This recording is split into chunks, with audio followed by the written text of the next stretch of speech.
62ခုမြောက်သောစာလံအမြင့်ဆုံးသောဖျားဤကွယ်ကာယာဌာနတော်၌နေသောသူသည်အနန္တတကုရှင်၏အရေးကိုခိုရလိမ့်မည်ထာဝရဖျားသည်ငါခိုလုံရာငါဤရဲတိုက်ငါကိုးစားသောဖျားသခင်ဖြစ်တော်မူသည်ဟုငါပြောဆို၏အကယ်စင်စစ်မုတ်ဆိုး၏ကြော်ကွေးနှင့်၎င်းတေတတ်သောအနာနှင့်၎င်းတင့်ကိုကင်းလွတ်စေတော်မူမည်အတောင်တော်အမွေးနှင့်ဖုံးအုပ်တော်မူ၍အတောင်တော်အောက်၌သင်သည်လုံခြုံစွာနေရလိမ့်မည်သစ္စာတော်သည်တေဤတိုင်းလွာဖြစ်လိမ့်မည်ညစ်အခါပြစ်တတ်သောဘေးကို၎င်းနေ့အချိန်၌ပြစ်သောမြားကို၎င်းမှောင်မိုက်ထဲမှလဲတတ်သောကာလနာကို၎င်းမိုးတဲ့အချိန်၌ဖြက်စီးတတ်သောဥပတ်ကို၎င်းသင်သည်မကြောက်ရ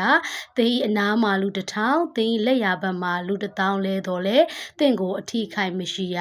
သင်သည်ကိုမျက်စိနှင့်ကြည့်၍မတရားသောသူတို့၌ရောက်ရသောအဖြစ်ကိုမြင်ယုံမျှသာရှိလိမ့်မည်ထာဝရဘုရားသည်ငါခိုလုံရာဖြစ်တော်မူသည်ဟုသင်သည်ဆို၍အမြင့်ဆုံးသောဘုရား၌နေရာကြသောကြောင့်သင်၌မကောင်းသောအနိဋ္ဌာယုံမကပ်မရ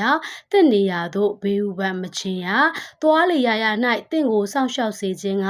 ကောင်းကင်တမန်တို့အားသင်အဖို့မှားထားတော်မူသည်ဖြစ်၍သင်၏ခြေကိုကြောက်နှင့်မထိမခိုက်စေခြင်းကသူတို့သည်သင်ကိုလက်နှင့်မစချီပင်ကြလိမ့်မည်သင်သည်ချင်းသေးနှင့်မွေဆိုးပေါ်မှကြော်လွှား၍ချင်းသေးပြိုနှင့်နဂါးတို့ကိုခြေဖြင့်နင်းလိမ့်မည်သူသည်ငါကိုချစ်သောကြောင့်သူ့ကိုငါကယ်နှုတ်မည်ငါ၏နာမကိုတည်သောကြောင့်သူ့ကိုငါချီးမြှောက်မည်သူသည်ငါကိုခေါ်သောအခါငါထူးမည်ဒုက္ခခံရသောအခါသူ့ဘက်မှငါနေ၍ချမ်းသာပေးမည်ရှေသောအသက်နှင့်သူ့ကိုရောက်ရဲစေ၍ငါ၏ကယ်တင်ခြင်းကျေးဇူးကိုသူအားပြမည်အရောက်ချင်းဆိုင်ကိုဖျားခင်သား၍ကောင်းကြီးပေးပါစေ